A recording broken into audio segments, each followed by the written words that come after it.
Levi here, welcome to the channel, and welcome to this playlist, Comprehensive Fascial Stretching Guide. This video is the how-to video of how to navigate through this playlist and get the most out of it. So hopefully this is the first video you found. If not, and you're landing on it later, then hopefully it adds a little bit of flavor and oomph to what you've already learned. So with that in mind, I want to build just a little bit of value, what you're going to get out of this.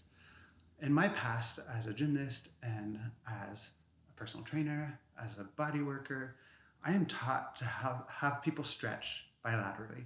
If you do 2 minutes on this side, you're going to do 2 minutes on that side. You know what? That is something that I found in the progression of my career that is not super helpful all the time. In certain cases, yes. In most cases, no, if you're dealing with pains in your body. So real quickly, to build some value around how we're going to do that different, is we're only going to stretch the things that need it. I don't want to waste your time and have you stretch things that aren't doing anything for you. That seems like a waste of time, and I want to respect your time as much as possible.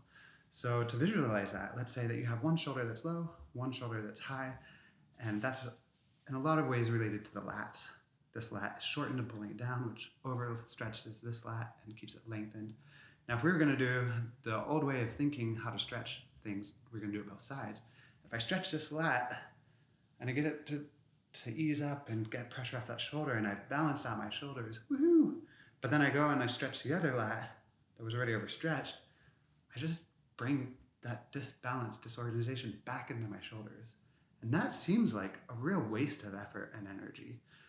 So I say that because what if we were to have you stretch only the side that needs it?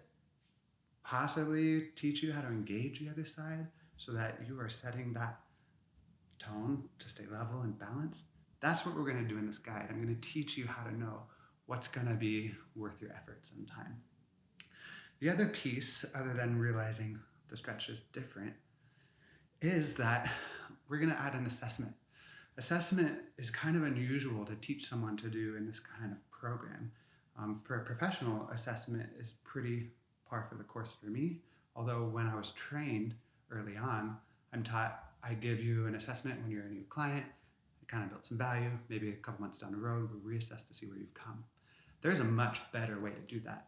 I can actually take your body, see what it needs, give you one move. I'm going to do an assessment before it, going to do the move, going to do an assessment after it, and that will immediately tell me if your body liked it or not, which is super important to know.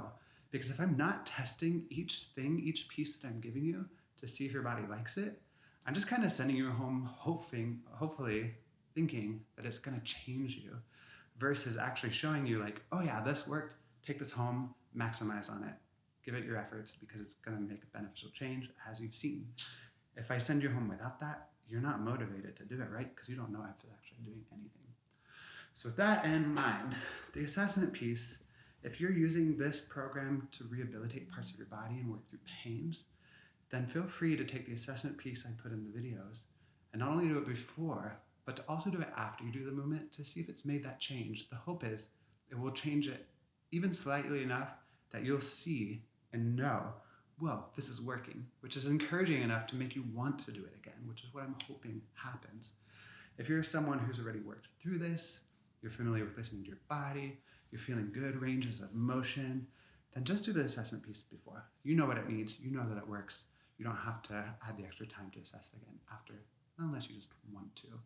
Also, as you're working through this guide and you've become familiar with it, and you've become familiar with how it feels when things move fully and well and they're open, you can actually speed up this process by checking into that stretch and exercise. If it doesn't need anything, if it moves well, go to the next one.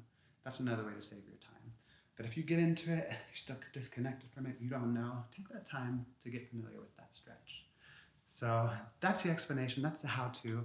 Hopefully it adds some value for why you're about to dive into this and the good that it can bring your body. And I hope that it frees you up as much as it has the people that I've worked with. If this is the kind of content that you like, subscribe, share.